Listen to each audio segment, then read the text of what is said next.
Grammar Girl here. I'm Mignon Fogarty, your friendly guide to the English language. We talk about writing, history, rules, and other cool stuff. Today, we're going to talk about why it's easier for children to learn a new language, and whether band names and team names are singular or plural. This first segment is by Sael Graves, who has a PhD in linguistics and is the Assistant Director of ILETC, the Institute for Language Education in Transcultural Context, at the CUNY Graduate Center. Her research was recently published in the Journal of Pragmatics and American Speech. You can find her at saelgraves.com. So first, we're going to talk about language fluency and how people learn language. Linguists actually use the verb acquire instead of learn because it better describes the way babies speak their first language, largely without any active or conscious effort, which is very different from the way an adult studies a language. Many of these facts about language may seem familiar to those of you with children or who speak or used to speak more than one language. As we describe language acquisition, remember that this process applies to any human language. There's a universal process in language acquisition, no matter how different languages sound on the surface. Although most of us know how challenging it can be to learn a second language in high school, most people don't realize how remarkable that makes the speed and effortlessness with which children acquire their first language. It's also a common misconception that children are taught how to speak. Most scholars agree that even imitation plays only a limited role, while the baby's brain, which comes equipped with specialized areas like Wernicke's and Broca's, plays a large role. It's also surprising to learn that parents actually correct children very little, and even when they do, it has little effect. Studies show that while parents may correct children when they say inaccurate things, like calling someone by the wrong name, they seldom correct children when they make grammatical errors, like I eated that or I have 2 foots. Many of us find these temporary mistakes too cute to correct, and further, many parents who try to correct grammar in young children notice that their children seem impervious to the corrections and continue to make the minor error until they're ready to produce the correct term themselves. When psycholinguists say corrections, by the way, they aren't referring to correcting stylistic rules, like never end a sentence with a preposition.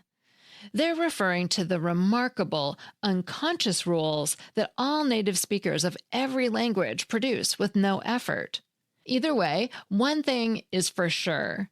Children who are never corrected reach language fluency at the same time as children of parents who try to correct them. The reason adults don't absorb language by exposure alone is because of something that psycholinguists call the critical period of language development. Although it varies from person to person, adolescence is a good approximate cutoff, and that from as young as 10 and as late as the mid-teens, we lose our ability to acquire language without instruction, the way children do. This is related to plasticity of the brain as it develops. Remarkably, although the spectrum of the critical period ends around adolescence, monolingual children generally complete the majority of the acquisition process by the age of 3.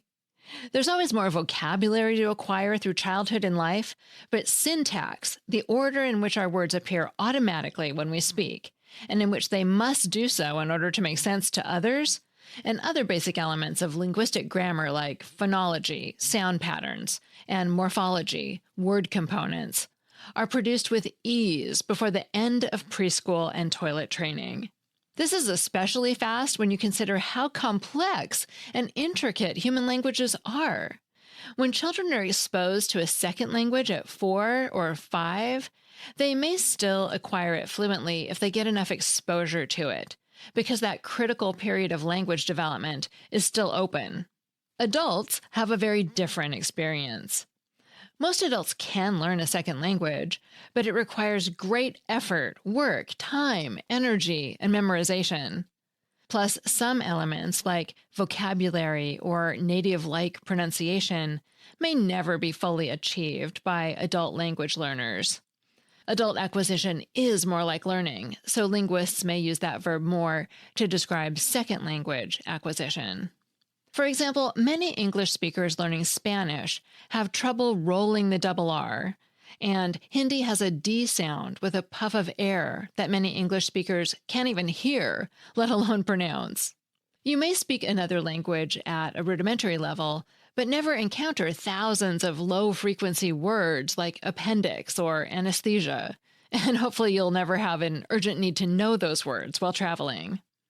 A fascinating side note about the fact that all children universally acquire the language spoken to them at the same rate is that there's no such thing as a simple or complicated or an easy or difficult to learn language. Some languages have more complex syntax, but very simple phonology. Others may have complex phonology with many different sounds, but smaller vocabulary, so there are slightly fewer words to learn. People who speak two or more languages fall on a spectrum of linguistic knowledge. One of the most common misconceptions is that bilingual adults are balanced, equally fluent in both, but this is rarely the case. A lot of adults who learned a second language later in life and speak it very, very well still recognize that they have an accent in the second language, or that they may not know every idiom or word like a native speaker does. They may also describe always speaking their first language fluently, no matter how many years go by. Conversely, some adults report that speaking that second language for many years can subtly but adversely affect their first language. Perhaps when they travel to their home countries, they discover that they've lost some words or newer cultural references, and that they even pronounce that first language a bit stiffly, although this accent may disappear after a few days of being with family and native speaker friends. We often hear language learners make mistakes that sound like their own first language. But believe it or not, second languages can influence our first language too. Sometimes people may exaggerate their language abilities and claim to have acquired a second language in adulthood with fluency, when in fact they're only able to communicate in limited circumstances, such as when asking for directions or ordering food. This is still a form of bilingualism, but not as balanced as many imagine. Some scholars call them situational bilinguals. Again, there is no such thing as an inherently inferior or complicated or simple language. Because we speak language every day and don't remember learning our first language, it's difficult to reflect scientifically on how language actually works. So people who say, X language was totally easy for me to learn as an adult, may be less fluent than they realize. Or their first language may be closely related to that X language on the language family tree, which can sometimes facilitate language acquisition in adulthood. Linguists call this the typological distance between languages. Linguistic typology is the study of language similarities and relationships. For example, German and English are much more closely related than German and Korean, and they share an alphabet plus some word roots. However, again, there are many exceptions to this. Some Hebrew speakers can become outstanding speakers of French, even in adulthood, with the right circumstances. Some Spanish speakers may struggle to learn even rudimentary Portuguese. In addition, although some studies claim that being bilingual from childhood facilitates learning a third one as an adult, even after that critical period, and many believe that this must be true, it's actually very common for people who acquired two languages as children to still struggle enormously to learn a third in school. Conversely, some monolingual adults wind up being able to learn a second language through study and travel very well due to talent, interest, and just variability from one adult to the next.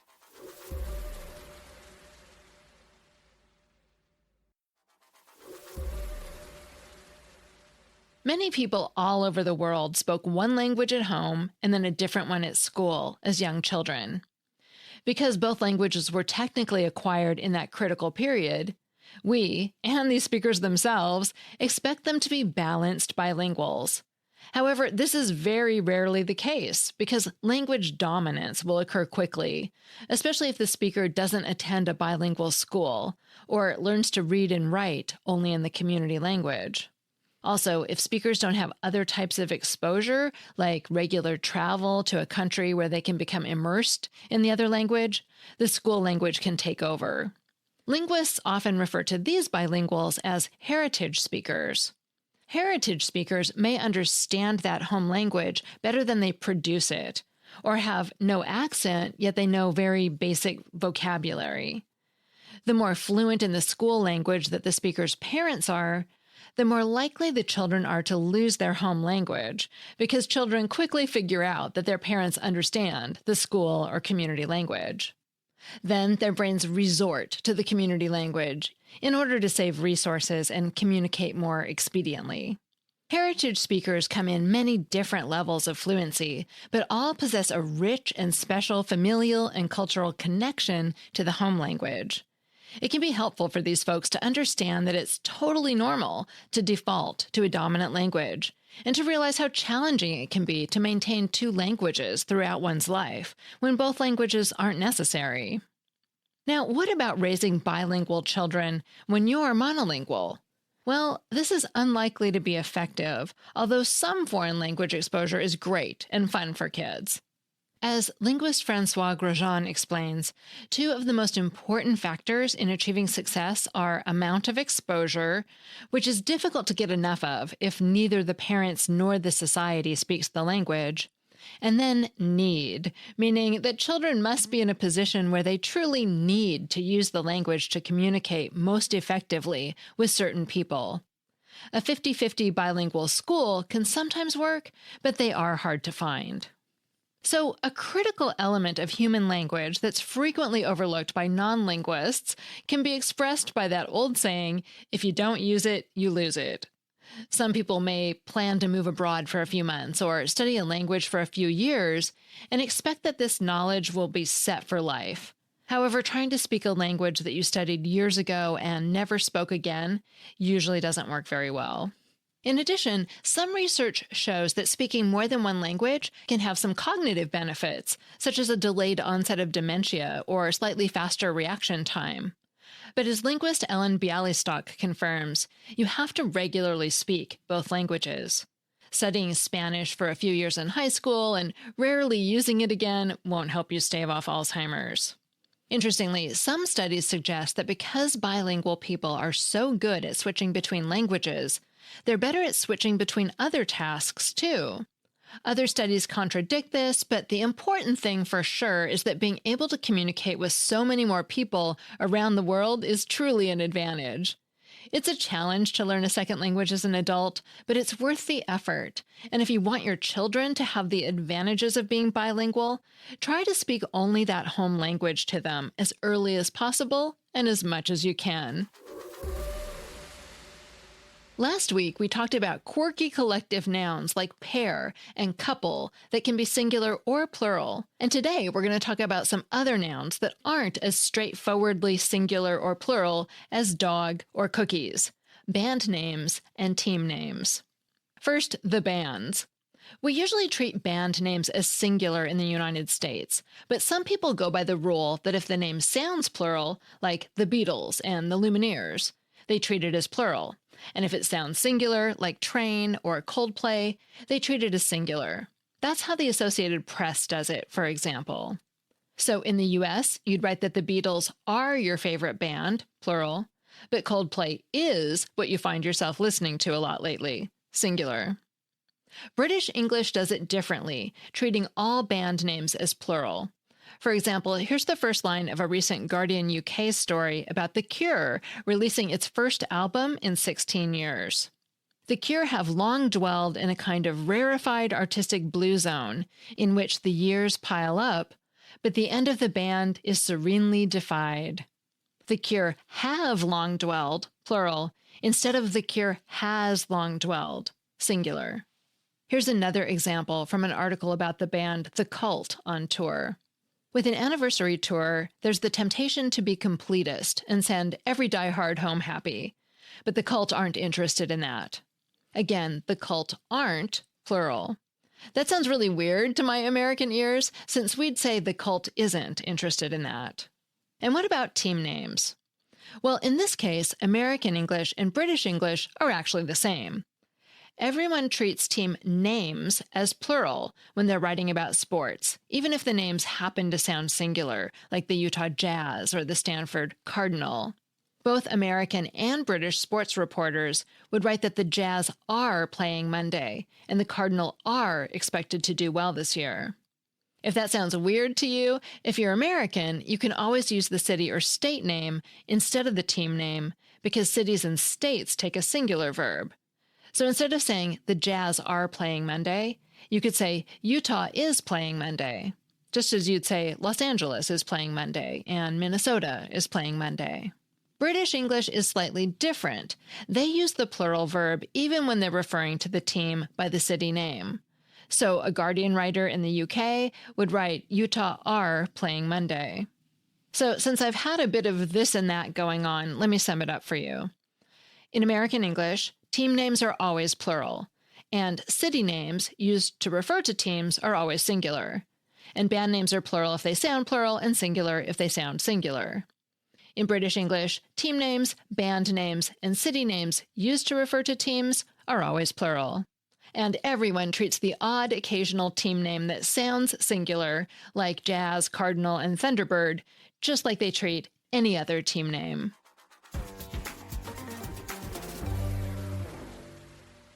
Finally, I have a Familect from Susan and Chris. Hi, Mignon. This is Susan and Chris, and we have an interesting Familect story for you.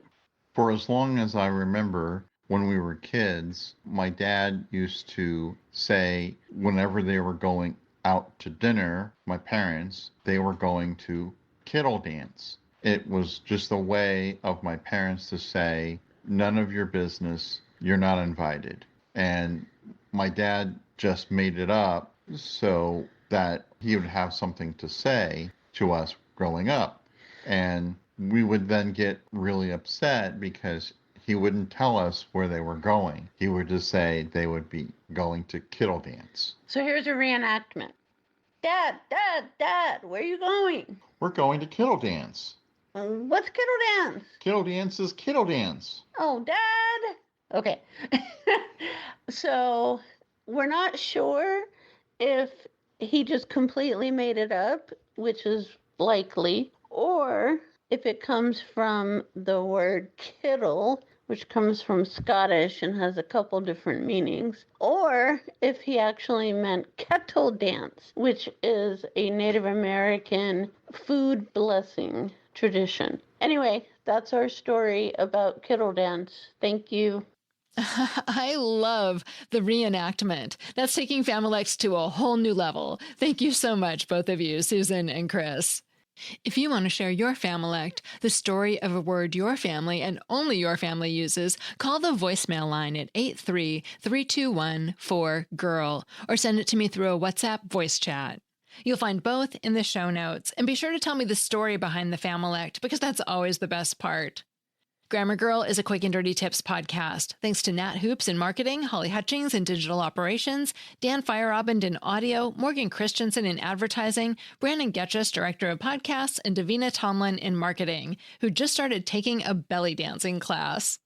And I'm Mignon Fogarty, better known as Grammar Girl, and author of the tip-a-day book, The Grammar Daily. That's all. Thanks for listening.